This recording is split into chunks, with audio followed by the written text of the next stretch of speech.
Welcome back, you unsupervised miracle. You beautiful, terrifying walking audit of everybody else's standards. Let's make one thing very clear from the start. Your city has a problem, and the problem is you. Not because you did something wrong, but because you did something too right in a place that built its comfort on overlooking people like you.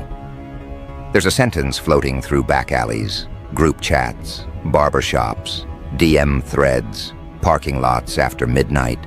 Who the fuck let this level of greatness go unnoticed? And every time someone says it, the room goes just a little heavier. Because they all know they saw you.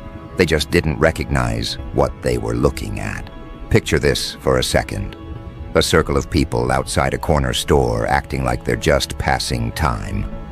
One of them drops your name, casual. Another one says, "Nah, for real. How did we miss that?" And then it clicks. You weren't the one who was invisible.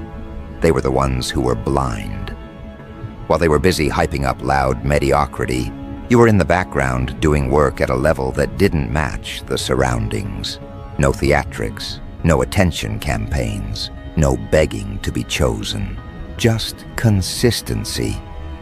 Just precision. Just a kind of discipline that makes people feel exposed when they finally notice it. You were never meant to be the neighborhood's feel-good story. You weren't built to be the person they clap for when it's convenient and forget when it's not. You carry the kind of wiring that makes people rethink their own potential. And that's uncomfortable. It's easier to pretend you're doing well than to admit you're operating on a level most of them never had the courage to aim at. So for the longest time, they tried to file you away in their mind as cool, but nothing crazy. Just another face, just another name, just another person from around here. Then you started making moves that couldn't be brushed off. Someone watched you solve a problem in minutes that had them stuck for weeks. Someone else clocked how you handled disrespect with a calm that didn't look like weakness. It looked like control. Another person saw you show up, not once, not twice, but over and over, doing what you said you'd do, without needing anyone to praise you for it. These weren't big, flashy moments. These were quiet receipts. At first, they treated it like coincidence. Then the coincidences started forming a pattern. And now that pattern has a name, and that name keeps coming up even when you're not there. Word around town is you're the one who doesn't fold, the one who doesn't panic, the one who doesn't move like the environment is all there is. You don't cling to places that refuse to grow. You don't chase validation from people who only know how to love you if you stay small. You're not trying to impress a crowd that confuses confidence with arrogance because they've never seen self-respect at full volume. You move like someone who's already had the conversation with themselves. No one's coming to save you. You either build it or you stay bitter. And you chose building. That's what's causing all this noise. Your city is used to crowning the same personalities over and over again. Same families, same last names, same social circles, same recycled talent. Everyone pretends is legendary because they grew up around it. Then you show up and start outperforming entire friend groups without asking for a seat at their table. You didn't wait to be handed a title. You became undeniable. That's different. That's threatening. Because if you can rise without their cosigns, what does that say about how inflated their own reputation really is? Here's the part nobody wants to admit out loud. A lot of people remember having front row access to you. They remember sitting next to you in class, standing beside you at work, sharing space with you at parties, watching you stay to yourself while everyone else chased attention. They remember the calm way you paid attention to detail.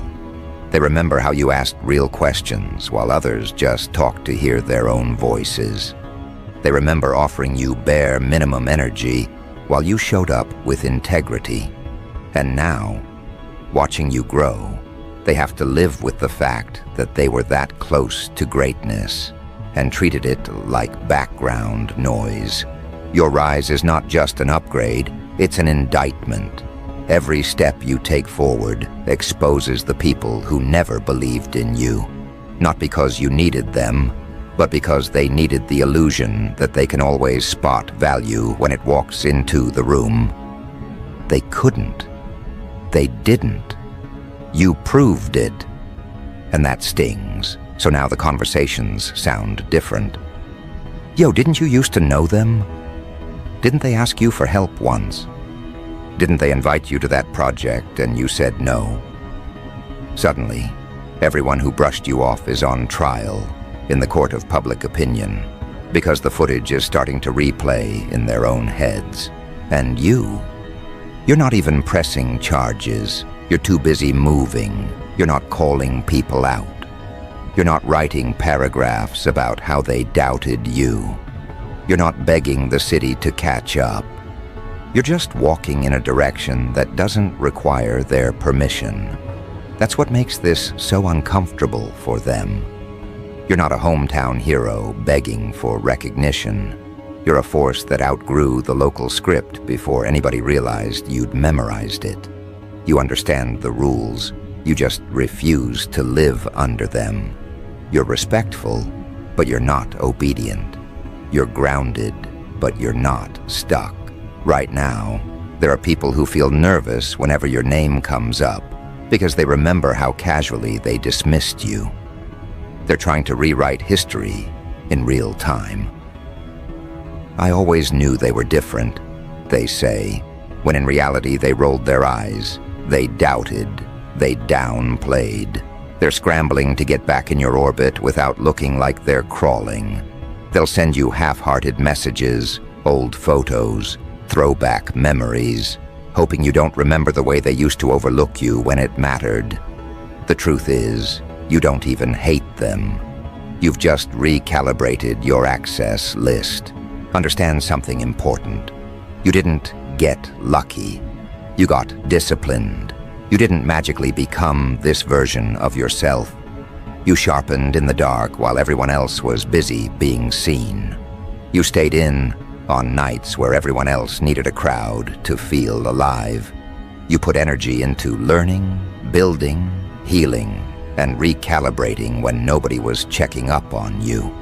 You didn't wait for an audience to develop a work ethic. That's why this new attention feels late to you. Because it is. You've been this person. The city is just late to its own realization. And now, people are starting to use you as a reference point. New names enter the conversation, and someone says, yeah, they're good, but they're not on that level. Your existence has quietly become a measuring stick. People who have never spoken to you directly are adjusting their standards because of you. Some are leveling up because you make coasting look embarrassing.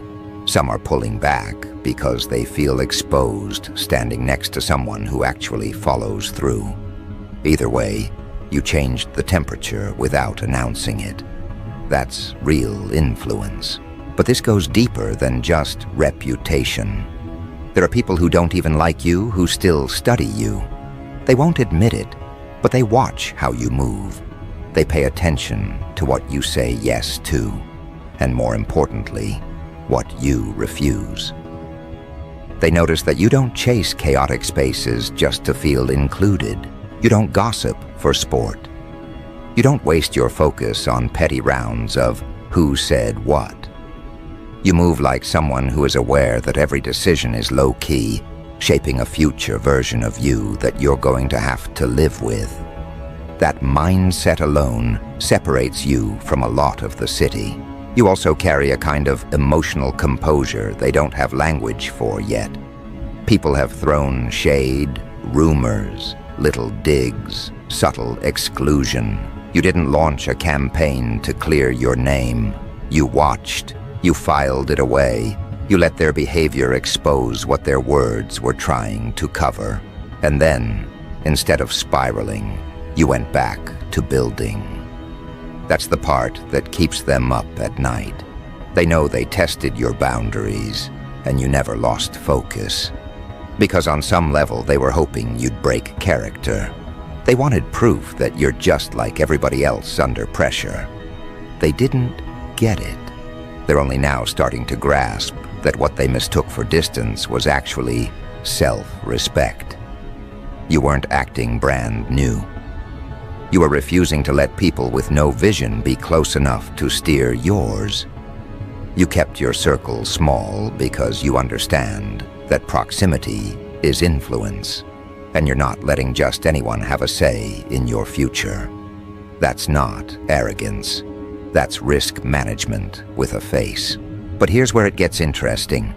The more your name travels, the less control anybody has over how far this goes.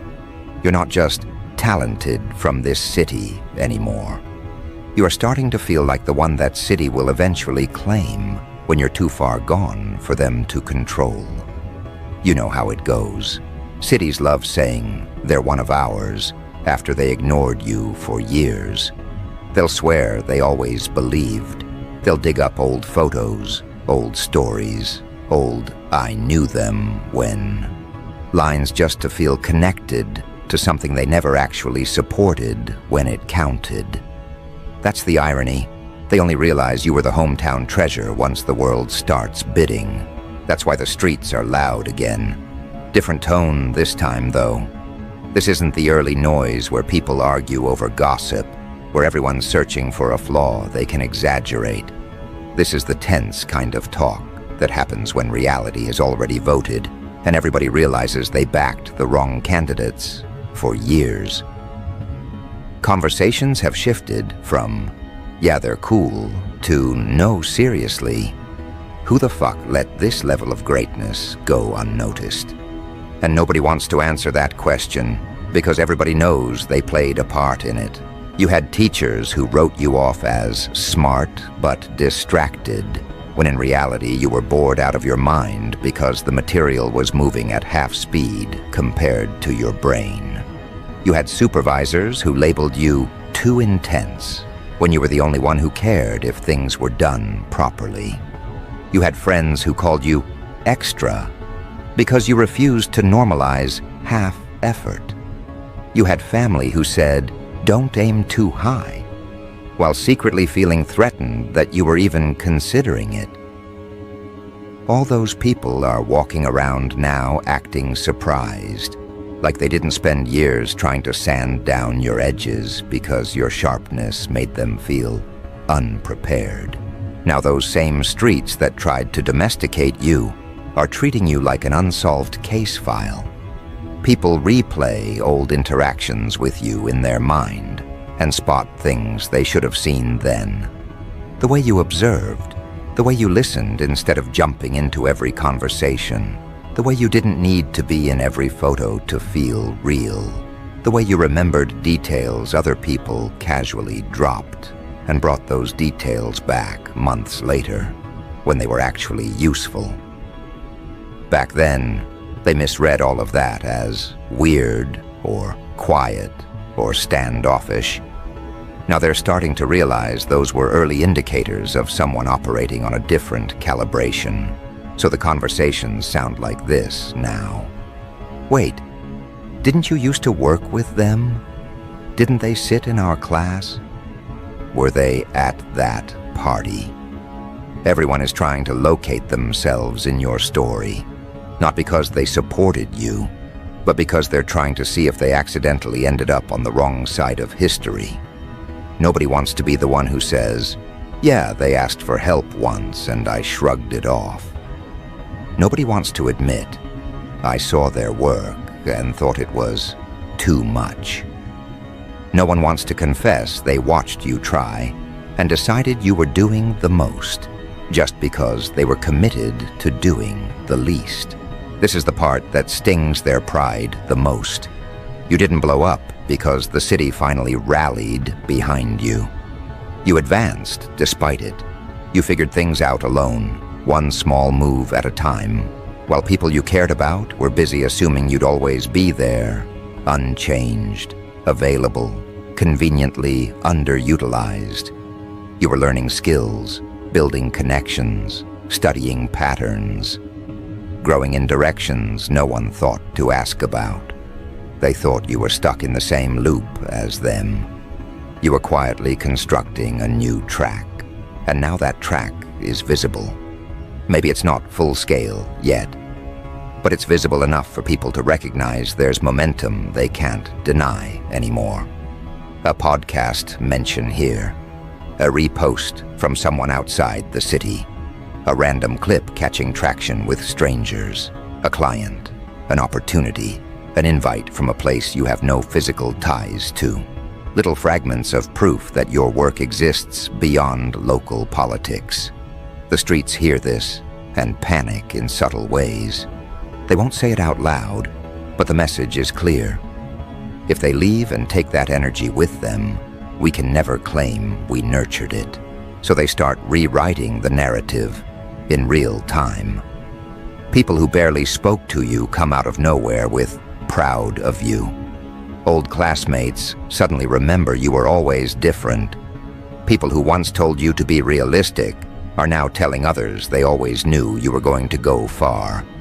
They're posting you with captions that sound supportive, but secretly read like insurance policies. "Look, I was there. I knew them." It's less about you and more about them trying not to look completely out of touch when the world starts echoing what they ignored first. Here's the funny part. The same folks who called you too much now complain that the city doesn't support real talent, as if they weren't the ones who walked past you when it mattered, as if they didn't have front row seats and choose the bathroom break every time you stepped on stage, spoke up, dropped work, and presented ideas. They act like your greatness hid from them. It didn't. It stood right in front of them, and they dismissed it because it didn't come packaged in a familiar face, a family name, or a desperate need for approval. You weren't loud enough for their taste because you weren't begging. You weren't messy enough to be entertaining. You weren't dependent enough to be controllable. You didn't flirt with every opportunity. You evaluated. You didn't attach yourself to every group. You observed. You didn't chase every crowd. You watched them burn themselves out while you went home and refined. That restraint they once mocked has now become the very thing that makes you stand out. Your brand isn't built on chaos. It's built on clarity. And clarity is dangerous out here, because once people see you for who you actually are, they start to question all the people they thought were impressive before. The rapper with no growth in 5 years. The boss, who only looks successful on social media. The leader, who can't make a decision without validation. The friend who's always on the brink of something big, but never actually finishes anything. Once you enter the conversation, all of that looks lighter. You don't even have to speak on it. Your consistency drags the comparison into the open. That's why this energy feels different. Word around town is not just that you're talented. It's that you're the one they slept on. The one the city wasn't prepared for. The one whose work ethic doesn't match their bare minimum expectations. You are not just a local success story waiting to happen. You are a walking reminder that they misjudged their own environment. You're proof that they had gold and treated it like scrap metal. But pay attention to the shifts in behavior now. Watch how people approach you. Some will come with exaggerated support, over-the-top praise, trying to speedrun from doubted you to always believed. They'll share your things with captions that sound like they've been chairing your fan club from day one. Meanwhile, you remember every dismissive comment they made when there was nothing in it for them. You don't have to call them out. You just have to remember that energy is data. Others won't approach at all. They'll keep your name tastefully out of their mouth, not because they don't see your rise, but because admitting it would require them to confront how wrong they were about you. They'd rather behave like your growth is exaggerated than admit they misread you completely. They'll downplay your progress. It's just online stuff. It's just a trend. It's just a phase. That's just their ego negotiating with reality, trying not to feel small standing beside something they no longer have control over. Then there's the opportunist group. They see your trajectory and don't feel guilt. They feel possibility. They haven't supported you. They don't understand you. They don't respect the process, but they respect proximity to power. So they show up with ideas, collaborations, mutual benefit. They want access to your grind without ever having survived the nights you cried, questioned everything, nearly gave up, and still got up the next day and showed up. They want the glow without the grit. You're not obligated to be bitter or petty. That's the beauty of where you're heading.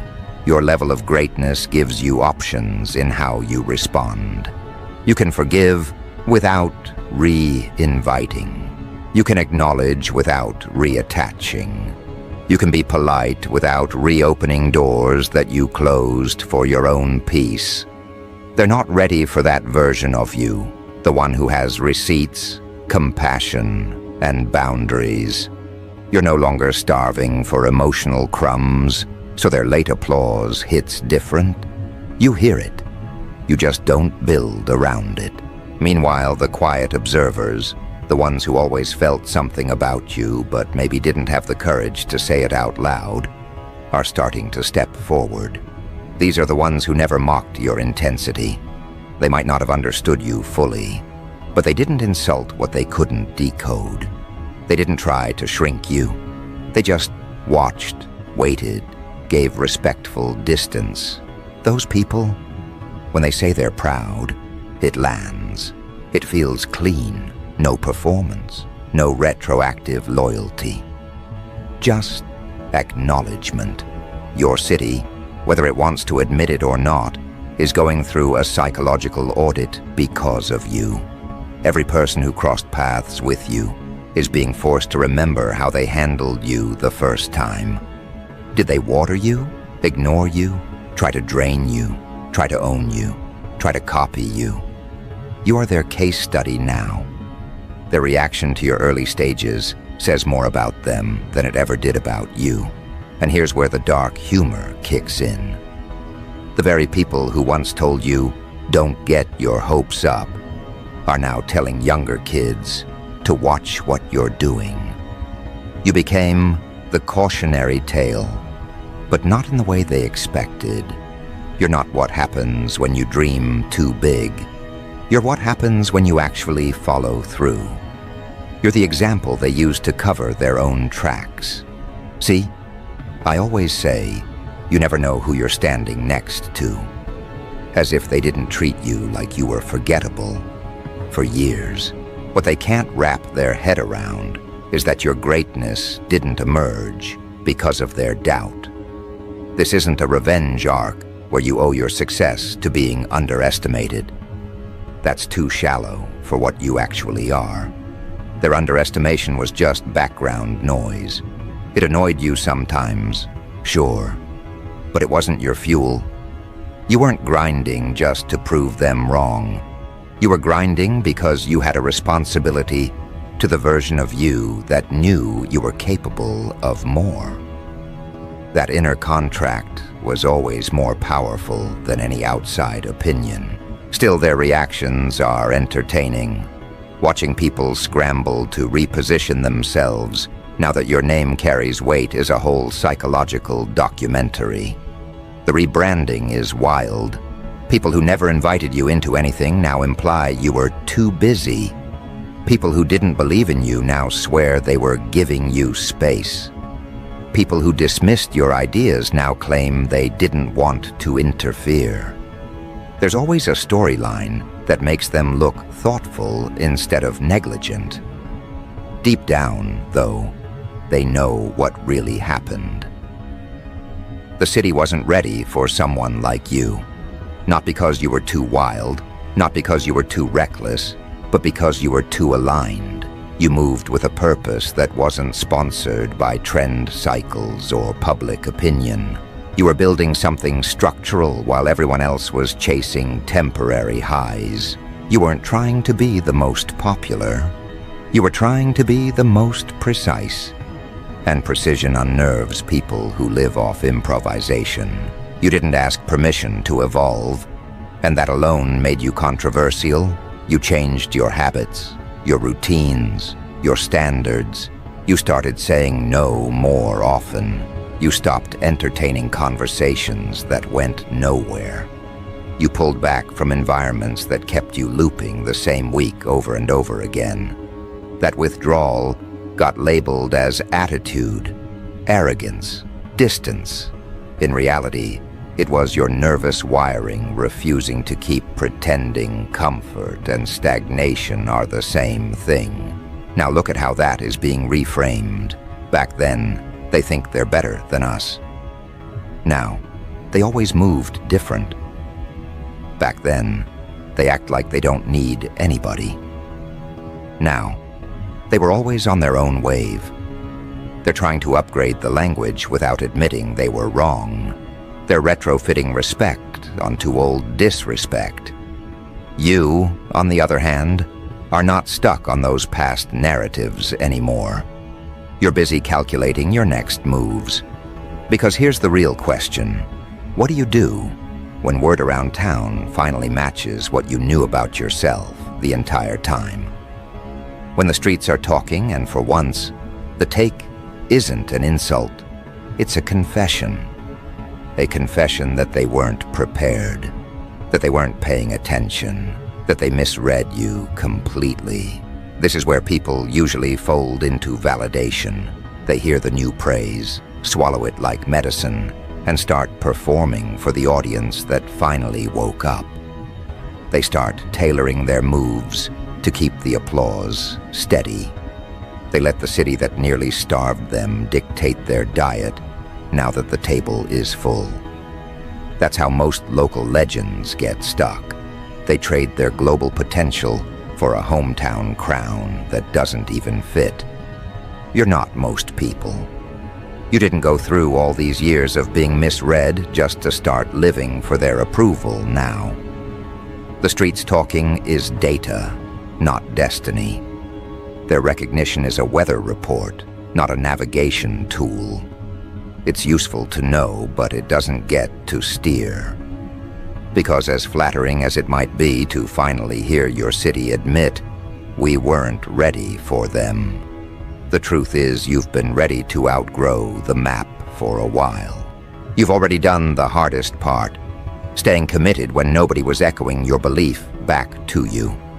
You already proved to yourself that you can work in obscurity, improve without witnesses, heal without an audience, reinvent without broadcasting the process.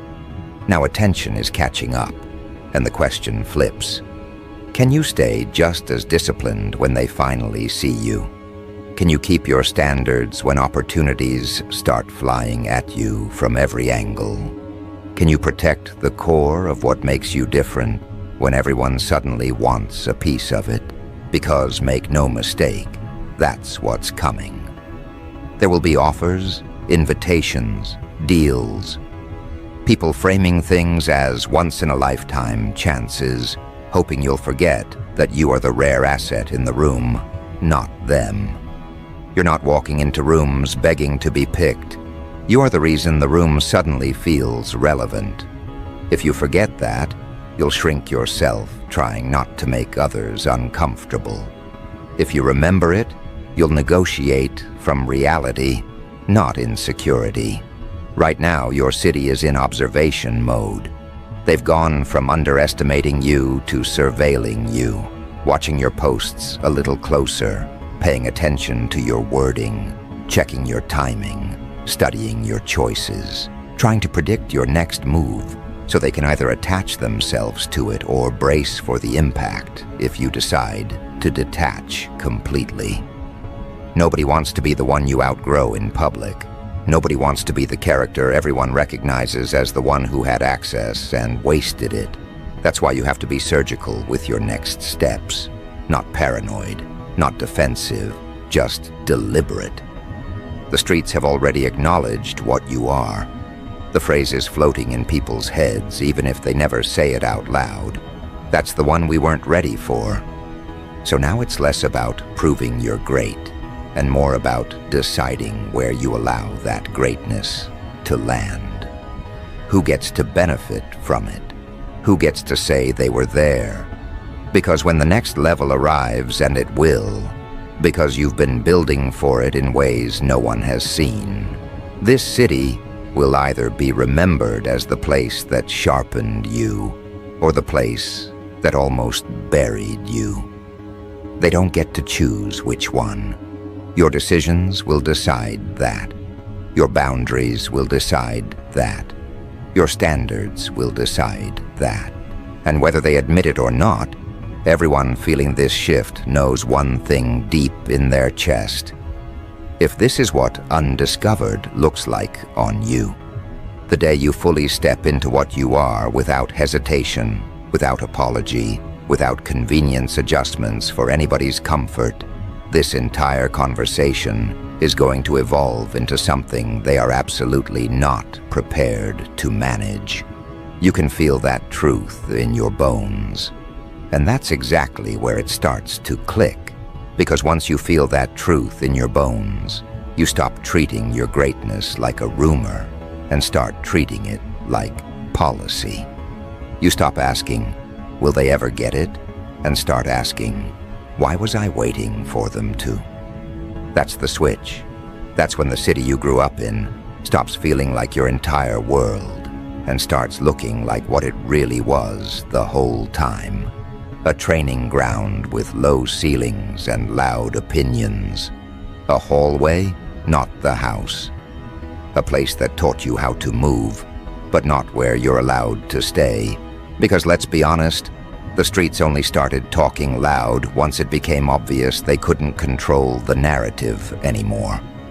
When you were just promising, when your genius could still be passed off as potential, when your consistency could still be mislabeled as luck, everyone was comfortable. You were a conversation piece, not a threat. Something to debate, not something to answer to. But now people hear your name and feel that little sting in their chest. The one that says, we had them right here, and we still didn't treat them right. You became the walking receipt for everyone's misjudgment. Teachers who thought you were bright but unfocused. Supervisors who said you were talented but unrealistic. Friends who told you to tone it down. Relatives who advised you to stay humble, when what they meant was stay small, so I don't have to confront my own limitations. These are the same people replaying old interactions in their head now like surveillance footage. That time, you told them your ideas, and they gave you that half-hearted nod. That time you showed them your work, and they said, nice, with dead eyes. That time you started to level up your habits, and they hit you with, you've changed. Like it was an insult. The truth is, you did change. You stopped trying to make your greatness digestible for people who choke on anything above average. You stopped bargaining with rooms that wanted your magic, but not your standards. You stopped apologizing for taking your craft seriously in a place that romanticizes wasted potential like it's a personality trait. Your city is full of people who peaked in stories they never moved past. And here you are, refusing to let almost be your final chapter. That alone makes you disruptive. So now the word around town hits different. It's not just, they're good. It's, no, seriously, who the fuck let this level of greatness go unnoticed? And nobody wants to actually answer that, Because answering it requires admitting, I did, I saw them, I just didn't value what I was looking at. Easier to act shocked, easier to perform surprise, easier to pretend your glow materialized out of nowhere instead of being the product of years they weren't paying attention. This is why people are suddenly so interested in your whereabouts. Not because they miss you, but because they're trying to figure out how far gone you already are. They'll say, we should link sometime. But what they really mean is, I need to know if there's still time to attach my name to yours before you go global. They're not checking on your well-being. They're checking on their proximity. You feel the difference, you're polite, but you're not fooled. Because deep down, you know the truth. Your greatness was never actually hidden. It was just easier for them to pretend it wasn't there. You were the one in the group who listened more than you bragged, who remembered details, who saw patterns, who refused to flatten yourself into whatever role made everybody else comfortable. You weren't loud for no reason. You were quiet for a reason. You were observing. You were clocking the gap between what people said they wanted and what they were actually willing to do for it. You saw that gap and decided you weren't going to live there. That's why your evolution feels so jarring to them. It wasn't sudden. You've been growing in plain sight. The only thing that changed is that your growth finally reached a level that exposed their stagnation. They're not just impressed, they're indicted. Every new move you make is a replay of all the moves they never made. Every door you walk through is another reminder of all the doors they blamed on bad luck instead of their own laziness. You didn't just outwork them, you out-honested them. And now, your city is doing what every unprepared environment does when someone outgrows the script. It starts rewriting history in real time. All of a sudden, there are people insisting they always knew you'd be something. They'll swear they saw the signs. They'll talk like they pulled you aside and poured belief into you, when in reality, they barely responded to your messages. You'll hear your own story told back to you, with their names stitched into scenes they were never actually present for. It's hilarious and a little disgusting at the same time. But here's the darkly funny part. You don't even need their correction anymore. You're not on a mission to prove them wrong. Life already did that. All you have to do now is refuse to shrink, to make their guilt feel lighter. Your success is not a weapon you swing at them. It's a mirror they can't put down. They'll either adjust or avoid it. Either way, you keep moving. So what does Undiscovered Goat their city wasn't ready for look like in practice? It looks like you no longer asking, is this too much? Every time you think bigger. It looks like you no longer watering down your ideas to match people who only think in weekends and paydays. It looks like you no longer pretending you're confused about your own gift just because other people are intimidated by it. It looks like you finally admitting to yourself. In plain language, I am that level. I always was. They were just not the right measuring stick. From there, everything starts aligning differently. You start protecting your time, like it's a non-refundable currency. You start choosing who gets access to you based on their character, not their familiarity. You're done giving out lifetime passes just because someone knew a softer version of you. You've retired your willingness to be emotionally underpaid. If someone wants to stand next to you now, they have to match energy, not just history. And trust, people feel that shift. They might not say it out loud, but they adjust. The ones who used to joke about your dreams now measure their words around you. The ones who used to leave you on red now answer fast. The ones who treated your presence like background noise now act like it's premium seating. Your aura didn't suddenly get stronger. They just finally stopped pretending it wasn't there. Not everyone will choose the mature route. Some will double down on their ego instead. They'll try to drag your name into petty schemes, not because you did them wrong, but because being connected to you now, even in a negative way, still gets attention. You'll hear your story told with deliberate omissions, details flipped, intentions twisted. Let them spin. Deep down, they know the truth about how they handled you. That internal replay hits harder than anything you could post. Here's the part that keeps them up at night. Your exit is not going to be dramatic. You're not plotting some loud goodbye where you drag everyone and burn every bridge. You don't need the spectacle. You're just going to quietly stop showing up where you're not valued. And then one day, they're going to look around and realize the timeline feels emptier without you. Conversations feel flatter, rooms feel duller, circles feel repetitive. People won't be able to name what's missing, but their nervous system will know. The rare one is gone. And then the question gets louder. Who let this happen?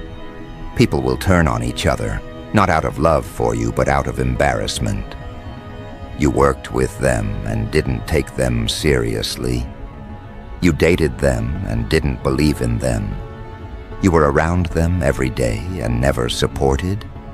The city that once shrugged at you will start interrogating itself, because no one wants to be the documented clown in the story of the person who left and ascended. You, on the other hand, will be somewhere else, doing what you've always done, showing up, building, refining, evolving. The only difference is that now you'll be surrounded by people who see what you are without needing 3 years of proof. People who hear your ideas and don't flinch. People who don't get triggered by your ambition because they have their own. People who don't need you to shrink so they can feel tall. In those spaces, you won't be the weird one. You'll be home. And here's the real plot twist for your city. Once you settle into that environment and your name starts echoing outside your area code, they're going to try to convert their guilt into ownership. They'll plaster your origin story all over everything, from our city to the world. Raised on our blocks, we always breed greatness, as if they didn't spend years stepping over it, as if your story is proof they were nurturing when really, it's proof you survived. You can still love where you came from and never let it gaslight you. You can acknowledge the streets that made you sharp without pretending they didn't also try to dull you down.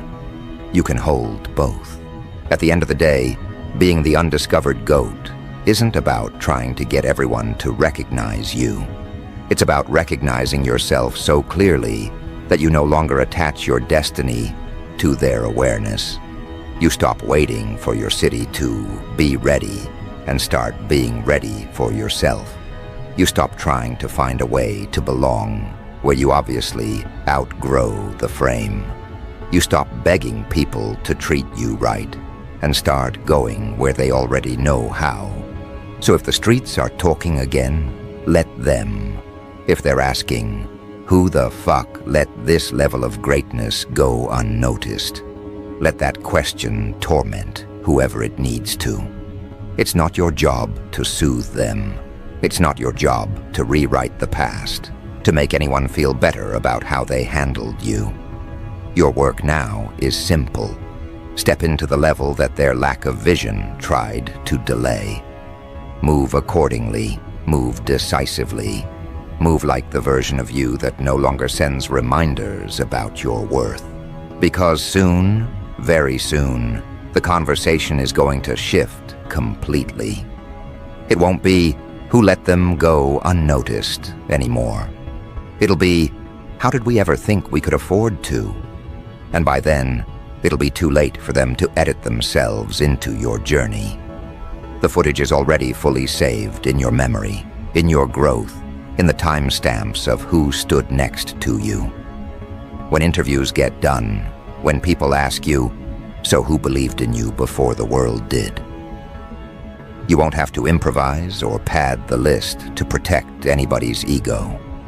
You'll name the few who showed up and let the empty space around those names do the rest. That's the quiet revenge. Not dragging people, never needing to mention them. So let your city wrestle with the fact that they mishandled you. Let them sit with the realization. Let them argue over who always saw it. While the truth sits in the middle of the room, like evidence nobody wants to claim. You were the one they weren't ready for. You were the one they couldn't label, couldn't box in, couldn't downgrade without exposing themselves. And now that everybody finally sees it, your real job is simple. Keep moving like the standard they'll be referencing long after you've left the block.